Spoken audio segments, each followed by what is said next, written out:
Alright, Shufa tutorial. What is Shufa? Shufa is Chinese calligraphy. It's also called Shodo in Japan. And to write the strokes, we need to follow Chinese philosophy, which is the strokes go from left to right, from top to bottom, from the outside to the inside. Now, with that done, we need to get to know our equipment. First of all, we need Mao-Pi, or as someone pointed out on one of my servers, the OG pen. You can get these for pretty cheap. They're like around $1 or so. And you know they're Chinese when they have the 中华人民共和国 shit. And if you don't have a Mao-Pi ready, you can also use a brush pen. Like this one from Tombow. This is for Shodo, British Japanese calligraphy. Fudenosuke. Camera can't focus. Yeah.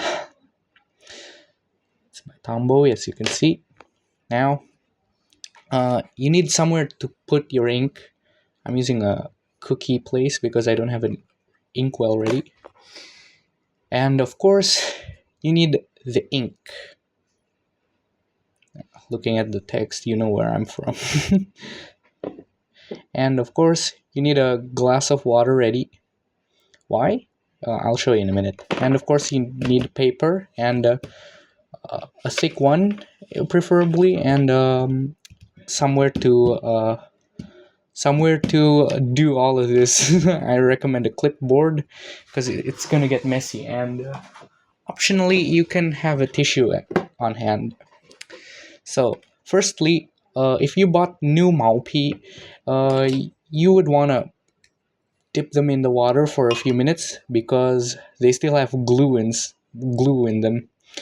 And while we wait, we're just gonna use one of our used Mao-Pi right here.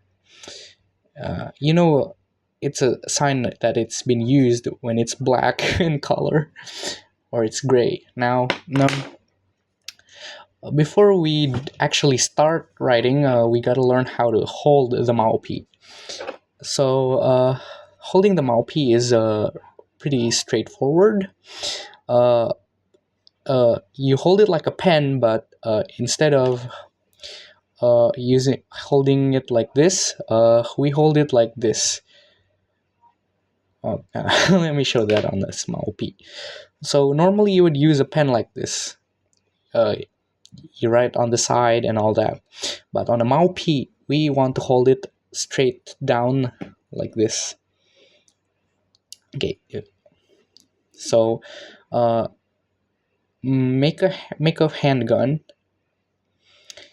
Now once a handgun is made, we're gonna approach the Mao-Pi and make sure to wrap both your index and middle finger on the left side of the Mao-Pi and your thumb covering the front of it.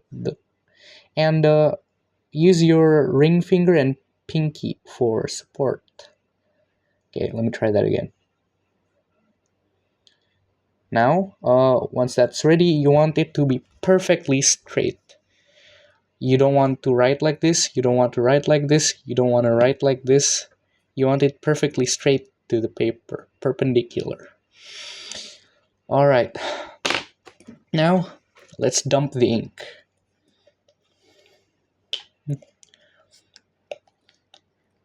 God. Oops, I made a mess. You don't want copious amounts of ink. You just want it to just be enough for your writing session. And if you get some on your workspace, it's normal. Just use a tissue and don't panic because it is a messy art. All right, see, I got ink on my hands already, and we haven't done anything substantial. All right. So usually you would take your brush your mouthpiece out of the water, and you would want to straighten it out. You want to straighten it out until it's sharp and pointy, and the action also removes excess water from the mouthpiece. Right. Once it's done, you want to put the brush on a safe space. Oh my god. You want to put the brush on a safe space where you can put it without hopefully destroying the workplace. And next step is you want to dip your brush, or hold the brush like I showed you earlier. You want to dip it. Don't dip too much because it can store ink for a while. Now after that, you would want to brush off extra ink to conserve the ink and not make a mess out of the paper. All right. Now, once that's done, you would want to now let's practice a few strokes. Uh, let's do the character Shi 10. First, you would want to hold it perpendicular to the paper. Perpendicular. Remember that. After that, we would want to place our mouthpiece on the paper. One thing to note is make sure that the tip is pointing at 11 o'clock. Okay, 11 o'clock. Now, we would want to press on the paper. Press it, but not too firmly. And then we're going to do a brush stroke. Now, after we do a brush stroke, we were going to pin it again, then lift it. You just made your first stroke. Now, the brush will look a bit like this if you apply too much pressure, which I did, and the paper feathered, but that's okay. We can always straighten it out using the inkwell like this, just to make it a little bit pointier again. So you would want to apply pressure here, and then you would rub slowly, and then apply pressure when you want to end. Now, for the second stroke, 11 o'clock, perpendicular to the paper. Take it slowly, and then we're just gonna do a downward stroke. Ooh, I messed up right there. Normally you would want to push the brush away in a sharp motion, but as you can see, I was impatient with my strokes, so it turns out to be not that great.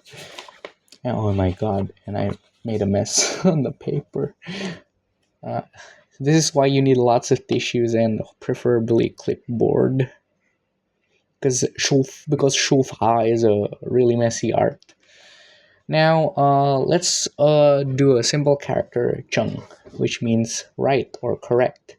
It only has 5 strokes, and it's used as a tally mark in East Asian countries. So hold your brush perpendicular to the paper, 11 o'clock, the tip, and we're gonna draw our first stroke. Press, relieve the pressure, and draw.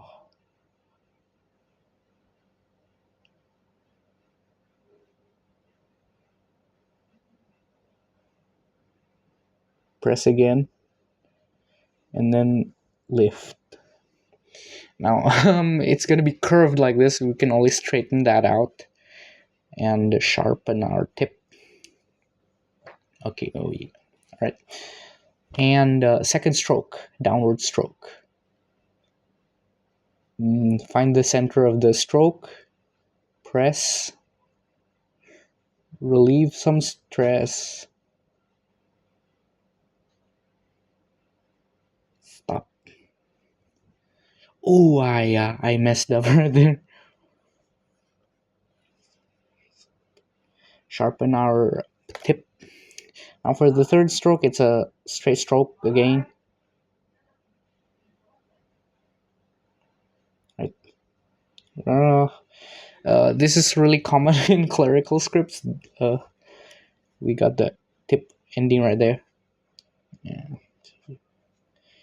It's not good in terms of aesthetics, actually. Now for the fourth stroke, downward stroke.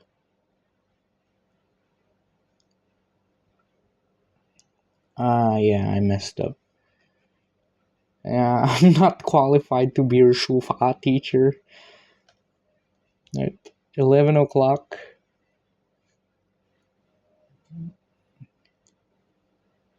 I press, relieve some stress, drag. Drag slowly because Shufa is supposed to be meditative.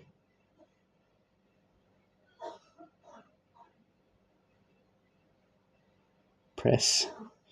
And I messed up. I applied too much pressure. You shouldn't apply too much pressure because first of all, it's gonna make your tip curve upwards like a whip. Secondly, it looks really rough. So let's try some practice strokes right here. Press, relieve some stress, drag, press. That wasn't so bad. Now let's try a downward stroke. Still got a lot to learn. 11 o'clock, perpendicular.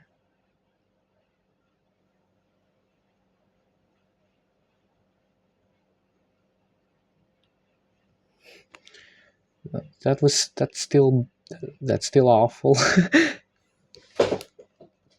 And I think that's it for the Shufa tutorial. Hope you enjoyed. I got a lot of to clean up after this.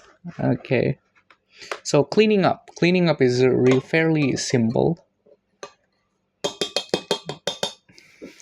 Cleaning up is fairly simple. You just run your brush over a low pressure tap water. You don't want it to be high pressure because you'll risk ruining the the hair. Yeah, the hair.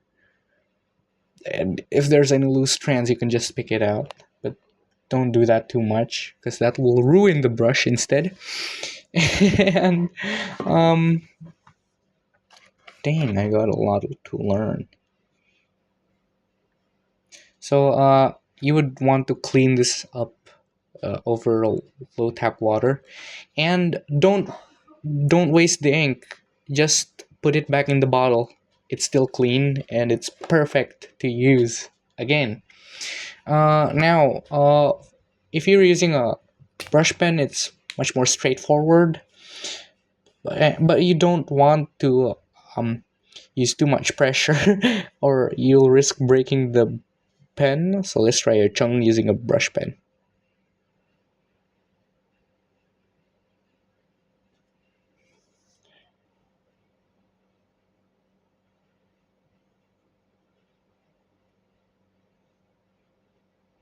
Oh yeah, I messed up that stroke. It's not perfect, but it's perfect for greeting cards or small or where you would need small text. It says P1C here. So thank you for so the brush pen is the brush pen emulates the song era calligraphy style, which I kind of like.